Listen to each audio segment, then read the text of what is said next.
કામ કરવું છે ને આપણે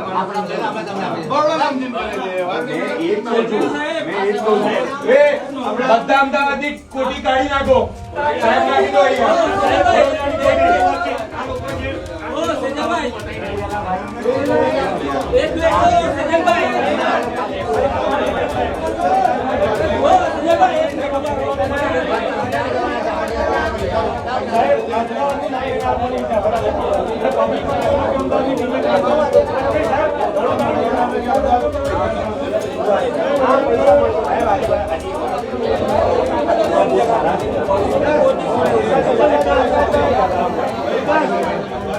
સેવા કરવા વાળા છે સારા માણસો છે ને એ લોકોને સારી રીતે રાખે છે અને કોર્પોરેશનમાં જરૂર પડે તો આ લોકો કામ મળે આપણે તૈયાર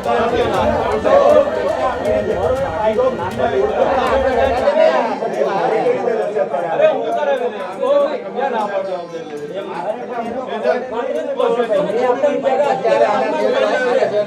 એને સેવાની વાત કરો છો અને આજે ટોરું થયું બરોબર આ અરાજકતા કોને ફેલાઈ એને ફેલાઈ અમે લોકો નહીં ફેલાઈ તો કોને ફેલાઈ આ અરાજકતા પણ અત્યારે બી આવ્યું ને આ ટોરું જે તે સમય આવ્યું મારી પર પ્રેસ થયો હતો કોઈ અરાજકતા તમે કોન્ટ્રાક્ટર કરો તમે આ લોકોના કોન્ટ્રાક્ટર નથી ફરજદાર છું વર્ષોથી અહીંયા સફાઈ કામ સાહેબ સફાઈ વાળા બી હશે રજૂઆત બીજી છે અમારી બીજી રજૂઆત એમની રજૂઆત બીજી છે તમારી બીજી એપોઇન્ટમેન્ટ લઈને આવ્યા ભાઈ સફાઈની રજૂઆત છે સફાઈની રજૂઆત કરવા દો તમે પછી આવજો ત્યારે મારે ટાઈમની જગ્યા છે હા એ મારી જોડે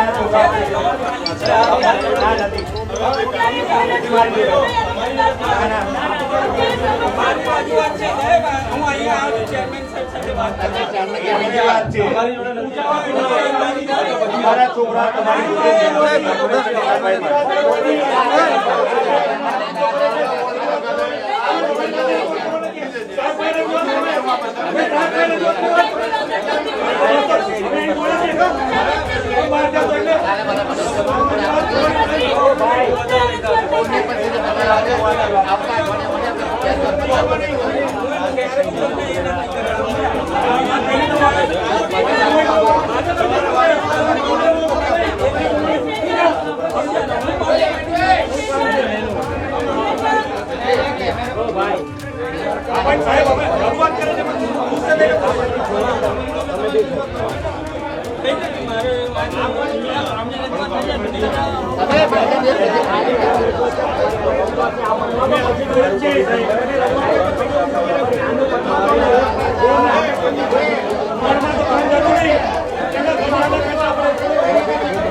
હવે કિચડમાં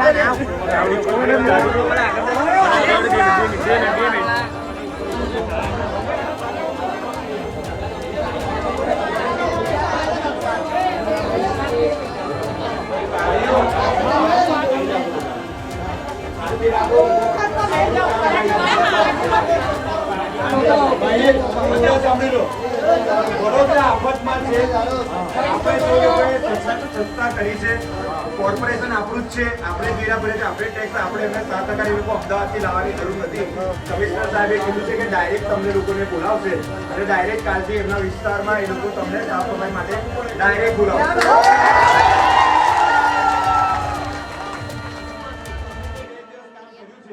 એ પૈસા પણ એ તમને ત્યાંથી અપાવડાવશે.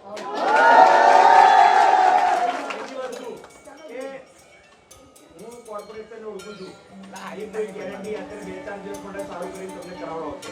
પણ જે તમને પેલી કમિટમેન્ટ આપી છે ને કાર માટે નોકરી રાખીશું, આપણે રજૂઆત કરીશું કે સાહેબ અમને કામ કરો, તમે ડાયરેક્ટ અમને લો. તમે બહાર 800 રૂપિયા હતા, તમને 700 આપજો, તમે બહાર 500 હતા.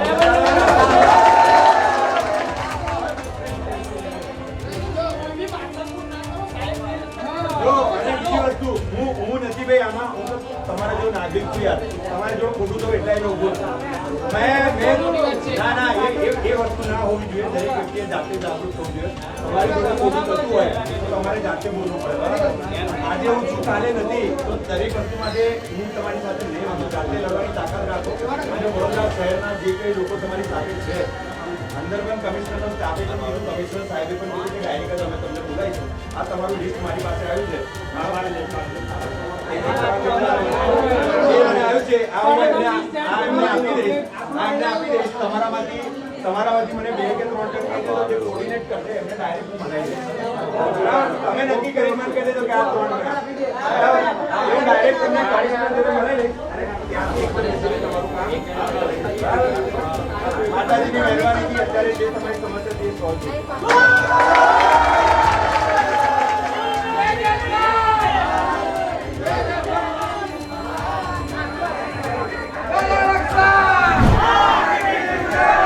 આજે વડોદરા મહાનગર જે કોર્પોરેશન છે, વડોદરામાં આટલી મોટી પૂર આવ્યું, આટલું મોટું સંકટ થયું.